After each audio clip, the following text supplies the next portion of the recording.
가장 리뷰 요청이 많았던 게 바로 스카 G733ZM 제품인데요.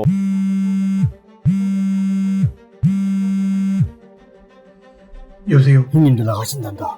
준비하고 있어라. 예? 큰형님이랑 작은형님 두 분 나가실 기야. 아, 예. 감성까지 빡세게 챙긴다고 파란색 프라시도 하나씩 들고 가셨다. 잘 모시거라. 아, 예, 알겠습니다.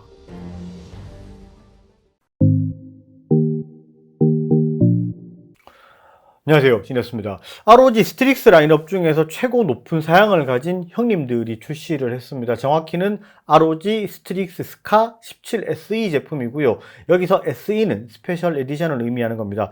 인텔 12세대 같은 경우에는 전 라인업이 한 번에 CPU가 출시된 게 아니고 제일 스펙이 높은 H55 버전 같은 경우에는 좀 많이 늦게 출시가 됐죠. 그렇게 늦게 출시된 CPU를 적용한 제품이고요.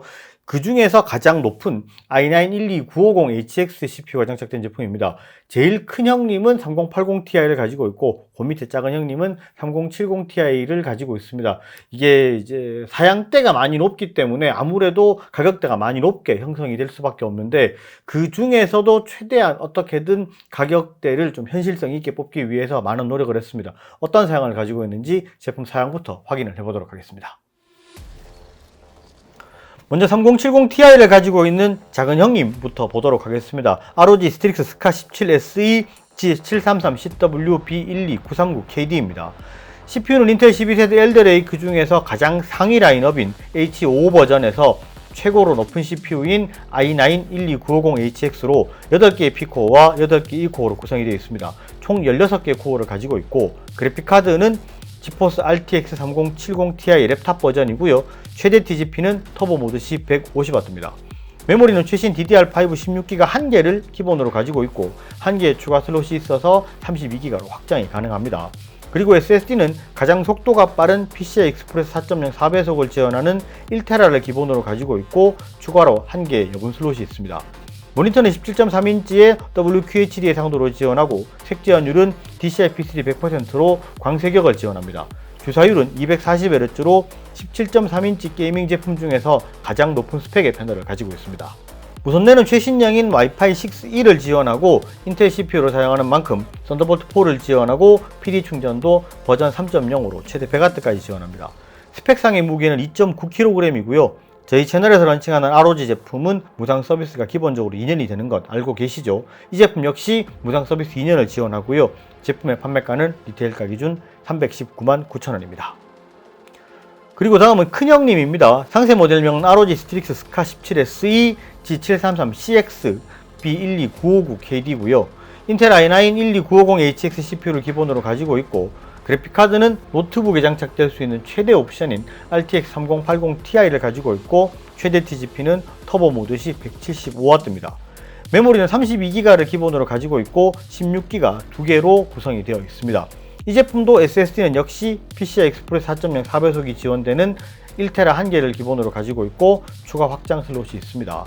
모니터랑 나머지 스펙은 완전히 동일하고, 히트파이프가 베이퍼 챔버 디자인으로 되어 있어서 무게가 조금 더 무겁습니다. 무게는 3kg이고요. 이 제품 역시 2년 무상 서비스를 기본으로 지원하고, 제품의 판매가는 리테일가 기준 439,900원입니다.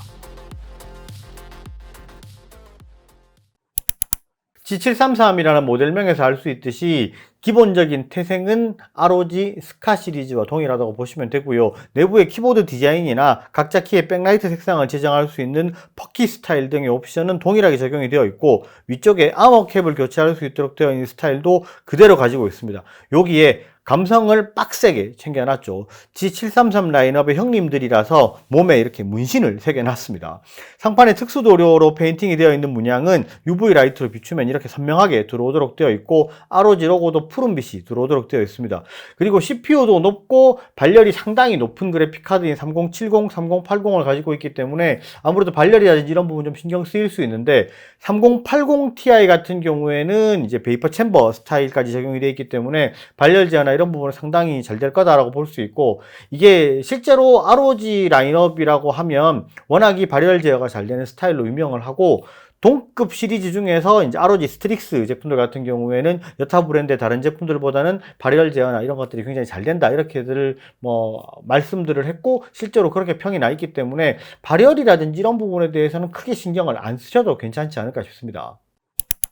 자, 이제 하드웨어적인 스펙에 대해서 한번 이야기를 해보도록 하겠습니다. 전반적으로 상당히 높은 스펙을 가지고 있죠. CPU도 높고 그래픽카드도 높기 때문에 이게 노트북이라고 하기에는 너무 사양이 높다, 탈 노트북급 사양이다, 이렇게들 말씀들을 많이 하시는데, 실제로 CPU 같은 경우에는 인텔 12세대 중에서 H5 버전이 제일 높은 스큐죠. 그 스큐 중에서 가장 높은 스펙을 가지고 있는 i9-12950HX를 가지고 있습니다. 8개의 P코어에 8개의 E코어를 가지고 있죠. 12세대가 빅리틀 구조를 적용을 하면서 예전보다 퍼포먼스가 상당히 좋아졌고, 발열 제어도 나름 잘 되는 편입니다. 그런데 그 중에서 제일 높은 스펙을 가지고 있기 때문에 데스크탑 뺨치는 성능을 낼 수 있다, 이렇게 보시면 될 것 같고, 그래픽카드야 3070ti, 3080ti는 이전에 이제 다른 브랜드 제품에도 보면 많이 적용이 돼 있고, 요거보다 낮은 CPU를 가진 제품에도 3070ti, 3080ti가 적용된 제품이 일부 있었습니다. 그런데 그런 제품들의 이제 후기라든지 이런 것들을 보면 이 그래픽카드의 사양보다 CPU가 조금 낮아서 그래픽카드의 100% 퍼포먼스를 다 뽑아내지를 못하는 것 같다, 이런 이야기들을 하시는 분들이 상당히 많았어요. 그래서 이 CPU가 조금 더 높았으면 이 그래픽카드의 성능과 좀 밸런스가 맞을 것 같다, 이렇게 말씀하시는 분들 상당히 많았을 거고, 제가 저번에 다른 영상에서 이제 노트북을 하반기 제품에 대해서 추천을 하면서 3070ti, 3080ti 같은 경우에는 H5 버전이 나올 때까지 구매하지 마라, 이렇게 말씀을 드렸어요. 그 이유가 가격대는 그렇게 많이 높아지지 않는데 성능이라든지 이런 여러 가지 퍼포먼스의 차이가 많이 나기 때문에 그렇게 하지 마라고 말씀드렸는데, 이제 이 제품 이제 출시가 됐으니까 원하시는 분들 구매를 하시면 될 것 같고요.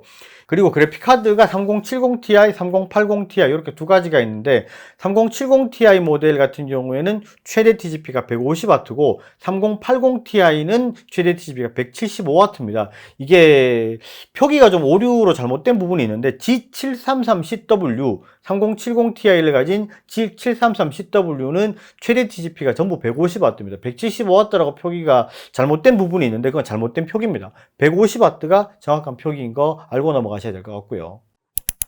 그리고 스펙을 보셔서 아시겠지만 SSD 같은 경우에는 NVMe 1TB로 두 모델로 잡아놨습니다. 그 이유가 CPU가 높고 그래픽카드가 높다 그래서 이 C 드라이브까지 굳이 같이 높아야 될 필요는 없습니다. SSD 1TB 정도만 해도 굉장히 큰 용량이고 높은 용량이에요. 그리고 스펙이 이 정도쯤 되면 사실 저스트하게 게이밍을 위해서 구매를 하시는 것보다는 주로 영상 작업을 하신다든지 아니면 3D 그래픽 작업을 하신다든지 전문적으로 도면 작업을 하신다든지 이런 전문가들이 많이 사용을 하게 되는데, 그런 분들이 C 드라이브의 용량을 무리하게 높여서 사용하시는 분이 별로 없습니다. 그래서 2TB, 4TB까지 올리는 것보다 이렇게 1TB로 해서 현실적으로 맞춰놓는 게 낫고, 보통 전문가들은 C 드라이브 용량은 1TB 정도로 놔두고 D 드라이브에 확장하는 SSD라든지 아니면 외장 SSD나 이런 것들을 대용량으로 사용하시는 분들이 많기 때문에 이게 쓸데없는 금액을 높이는 것보다는 이렇게 좀 현실적으로 스펙을 뽑는 게 낫겠다라고 생각을 했고, 이게 어떻게 보면 가장 필요한 게 이 정도 높은 스펙이 되면은 구매하고 나서 서비스를 2년으로 연장하시는 분들이 상당히 많잖아요. 그래서 이 제품 출시를 할 때 무상 서비스가 글로벌 워런티 2년이 되도록 그렇게 지금 세팅을 해서 출시를 했습니다. 자, 이제 현실적으로 고민이 될 수 있는 부분을 조금 이야기를 해봅시다. 실제로 이게 높은 스펙을 구매를 할 때 가격대가 아무래도 높다 보니까 좀 고민이 되는 부분이 많을 겁니다. 이게 내가 이거를 구매를 하는 게 좀 설거지가 아닐까, 지금 같은 시기를 봤을 때. RTX 4000번대 그래픽카드가 곧 출시된다는 이야기가 있고, 인텔 같은 경우는 13세대 CPU가 출시된다는 이야기가 있는데, 이게 지금 사도 될까라는 생각을 하시는 분들이 분명히 있을 겁니다. 이게 그래픽카드에 대한 부분부터 먼저 이야기를 하자면, 사실 좀 이렇게 대외비적인 부분이 있어서 좀 말씀을 드리기가 좀 애매한 부분이 있는데, 현실적으로 RTX 4000번대 모바일 그래픽카드는 내년 상반기까지는 없습니다. 이게 적어도 4월까지는 출시 예정이 없다라고 보셔야 돼요. 신제품에 대한 게. RTX 4000번대 그래픽카드가 이제 데스크탑 그래픽카드의 출시가 계속 밀리고 있죠. 그 제일 큰 이유가 여러 제조사들, 그래픽카드 유통사들이 재고가 미친 듯이 많습니다. 우리나라뿐 아니라 전 세계적으로. 그리고 채굴용으로 사용됐던 그래픽카드가 역으로 시장에서 막 다시 유통이 되고 이런 경우들이 있기 때문에 보통 신제품 출시하기 전에 가장 먼저 해야 되는 게 이전 세대에 대한 재고 소진인데, RTX 3000번대의 재고 소진이 지금 안 되고 있어요.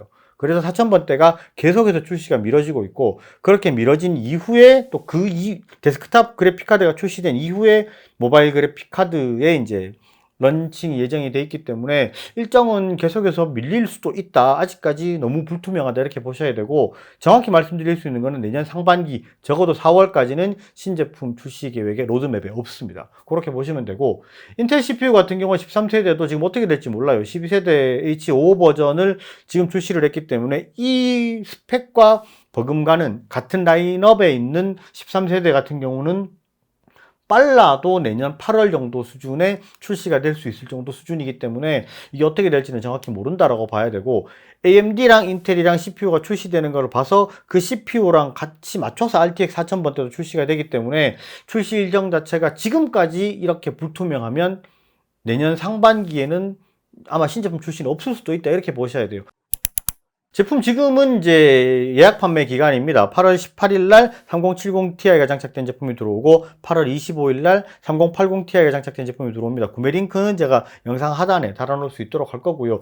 제품이 들어오면 실물 리뷰를 최대한 빨리 제가 할 건데 어떤 테스트를 좀 해줬으면 좋겠다 이런 내용들이 있으시면 댓글로 주시면 제가 최대한 적용을 해서 리뷰를 할 수 있도록 하겠습니다. 오늘 영상은 여기까지 하고요. 영상이 좋으셨으면 좋아요, 구독 꼭 부탁드리겠습니다. 감사합니다. 지냈습니다.